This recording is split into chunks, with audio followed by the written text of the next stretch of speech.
പ്രമുഖ സിനിമാ നടി നവ്യ നായരുടെ ഭർത്തൃമാതാവ് ഇന്നലെയാണ് അന്തരിച്ചത്. ഭർത്താവ് സന്തോഷ് മേനോൻ തന്റെ സോഷ്യൽ മീഡിയ പോസ്റ്റിലൂടെയാണ് ഇക്കാര്യം അറിയിച്ചിരുന്നത്. അമ്മയ്ക്കൊപ്പമുള്ള ഫോട്ടോയ്ക്കൊപ്പം എനിക്ക് എൻ്റെ അമ്മയെ നഷ്ടപ്പെട്ടു. സംസ്കാരം വൈകിട്ട് 3 മണിക്ക് ചങ്ങനാശ്ശേരിയിലെ പെരുന്നയിൽ വീട്ടിൽ വെച്ച് നടക്കുമെന്നാണ് സന്തോഷ് മേനോൻ അറിയിച്ചത്. ഏറെ നാളായി ആരോഗ്യപരമായ പ്രശ്നങ്ങളെ തുടർന്ന് ചികിത്സയിലായിരുന്നു സന്തോഷ് മേനോന്റെ അമ്മ. അമ്മയുടെ വിശേഷങ്ങളും സന്തോഷങ്ങളും തന്നെയാണ് സോഷ്യൽ മീഡിയയിലൂടെ സന്തോഷ് ഏറെ കാലങ്ങളായി പങ്കുവച്ചുകൊണ്ടിരുന്നത്. മുംബൈയിൽ സെറ്റിൽഡ് ആയിരുന്നു നേരത്തെ സന്തോഷ് മേനോൻ. എന്നാൽ അമ്മയ്ക്ക് മകൻ അടുത്ത് വേണം എന്ന ആഗ്രഹത്തിൻ്റെ പുറത്ത് അമ്മയ്ക്കൊപ്പം നാട്ടിൽ സെറ്റിൽഡ് ആവുകയായിരുന്നു. എനിക്ക് എൻ്റെ അമ്മയാണ് ലോകമെന്ന് പല പോസ്റ്റുകളിലൂടെയും സന്തോഷ് മേനോൻ പറഞ്ഞിട്ടുണ്ട്. നിന്റെ പണമോ സ്വാധീനമോ കുടുംബത്തിൻ്റെ സെലിബ്രിറ്റി സ്റ്റാറ്റസോ ഒന്നും എനിക്ക് വേണ്ട. എൻ്റെ മോൻ എനിക്ക് അടുത്തുണ്ടായാൽ മാത്രം മതി എന്നാണ് എപ്പോഴും ആ അമ്മ പറയാറുള്ളതെന്ന് സന്തോഷ് മേനോൻ പറഞ്ഞിരുന്നു. 2010 നടി നവ്യ നായരുടെയും സന്തോഷ് മേനോന്റെയും വിവാഹം കഴിഞ്ഞത്. വിവാഹത്തിന് ശേഷം നവ്യ സിനിമയിൽ നിന്നും നൃത്തത്തിൽ നിന്നും എല്ലാം വലിയൊരു ബ്രേക്ക് എടുത്ത് മാറി നിൽക്കുകയായിരുന്നെങ്കിലും പിന്നീട് തിരിച്ചെത്തുകയായിരുന്നു. അഭിനയത്തിലും നൃത്തത്തിലും എല്ലാം സജീവമായി. ഈ സാഹചര്യത്തിൽ നവ്യയുടെയും സന്തോഷ് മേനോന്റെയും വിവാഹമോചന വാർത്തകൾ പുറത്തു വന്നിരുന്നു. എന്തുകൊണ്ട് സന്തോഷ് മേനോനെ പിരിഞ്ഞിരിക്കുന്നു എന്ന ചോദ്യത്തിന് സന്തോഷിന് അമ്മയെ പിരിഞ്ഞിരിക്കാൻ സാധിക്കില്ല, നവ്യയ്ക്ക് ഷൂട്ടും തിരക്കുകളുമായതിനാൽ മാറി നിൽക്കുന്നു എന്നായിരുന്നു തുടക്കത്തിൽ വന്ന വിശദീകരണം. വിവാഹമോചനം സംബന്ധിച്ച വാർത്തകളോട് ഇതുവരെ നവ്യ നായർ ഔദ്യോഗികമായി പ്രതികരിച്ചിട്ടില്ല.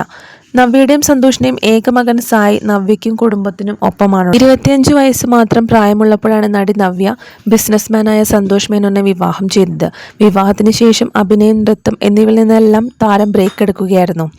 ഒരു മകനാണ് നവ്യയ്ക്കുള്ളത്. കഴിഞ്ഞ കുറച്ച് വർഷങ്ങളായി മകനോടൊപ്പം നവ്യ കേരളത്തിലുണ്ട്. എന്നാൽ ഭർത്താവ് സന്തോഷിനെ അടുത്തിടെയായി നവ്യയ്ക്കും മകനോടൊപ്പം കാണാറുമില്ല. അതിനാൽ തന്നെ ഇരുവരും വേർപിരിഞ്ഞു എന്ന തരത്തിൽ ഒരുപാട് റിപ്പോർട്ടുകൾ പുറത്തു വന്നിട്ടുണ്ട്. പക്ഷേ നവ്യ ഒന്നിനോടും ഇതുവരെ തൻ്റെ തൻ്റെ അമ്മയെ പോലെയായിരുന്നു നടി നവ്യ നായർ സ്നേഹിച്ചിരുന്നത്. തിരിച്ചും ആ അമ്മയ്ക്ക് അങ്ങനെ തന്നെയായിരുന്നു. സന്തോഷ് മേനോനും അതുപോലെ നവ്യയും തമ്മിൽ എന്തെങ്കിലും പ്രശ്നമുണ്ടെങ്കിലോ പക്ഷെ അതൊരിക്കലും അമ്മയുടെയും മരുമകളുടെയും ബന്ധത്തിൽ ഒരു വിള്ളലും വീഴ്ത്തിയിട്ടില്ല. അതിനുദാഹരണമാണ് മാതങ്കി ഡാൻസ് കാണുന്നതിനായി ആ അമ്മ നവ്യയെ കാണാൻ എത്തിയതും അതുപോലെ നവ്യ തുടർച്ചയായി 2 മണിക്കൂറോളം ഡാൻസ് ചെയ്തതിനെ പറ്റി ഒരുപാട് സന്തോഷത്തോടെ അഭിമാനത്തോടെയും കൂടി പറഞ്ഞതുമെല്ലാം. അതിൽ നിന്നും നവ്യയ്ക്കും അമ്മയ്ക്കും തമ്മിലുള്ള ആ ഒരു ബന്ധത്തിൻ്റെ തൻ്റെ പ്രിയപ്പെട്ട അമ്മ മരിച്ച സമയത്ത് ഒരു നോക്ക് കാണുവാനായി അമ്മയുടെ അടുത്തിരിക്കുവാനായി ഓടിയെത്തുകയായിരുന്നു നടി നവ്യ നായർ. നവ്യയും സന്തോഷ് മേനോനും വേർപിരിഞ്ഞിരിക്കുകയായിരുന്നെങ്കിലും പക്ഷേ നവ്യ തൻ്റെ പ്രിയപ്പെട്ട അമ്മയെ കാണാൻ ഓടിയെത്തി. സന്തോഷ് മേനോനെ ആശ്വസിപ്പിക്കാനും എത്തി. സന്തോഷ് മേനോൻ്റെ ജീവിതത്തിലും അങ്ങനെ തന്നെയാണ്. തനിക്ക് ഏറ്റവും പ്രിയപ്പെട്ടത് തൻ്റെ അമ്മ തന്നെയാണെന്ന് സന്തോഷ് മേനോനും തുറന്നു പറഞ്ഞിട്ടുണ്ട്. അതുകൊണ്ട് തന്നെ ആ അമ്മ നഷ്ടപ്പെട്ടത് അദ്ദേഹത്തിന് വലിയൊരു വേദന തന്നെയാണ്. ഒരിക്കലും മായ്ക്കാനാകാത്ത ഒരു മുറിവ് തന്നെയാണ് സന്തോഷിൻ്റെ മനസ്സിലുണ്ടാക്കിയിരിക്കുന്നത്.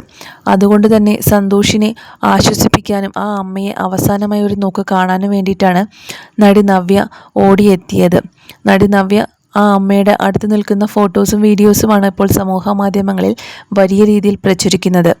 നിങ്ങൾക്ക് ഒരുമിച്ച് കൂടെ, ഇനിയിപ്പോൾ അമ്മ നഷ്ടമായില്ലേ, അദ്ദേഹത്തിനൊരു സപ്പോർട്ടായി കൂടെ നിന്നുകൂടെ എന്നൊക്കെ തരത്തിലുള്ള ഒരുപാട് കമൻസുകളാണ് ഈ വീഡിയോയ്ക്കെല്ലാം താഴെ വരുന്നത്.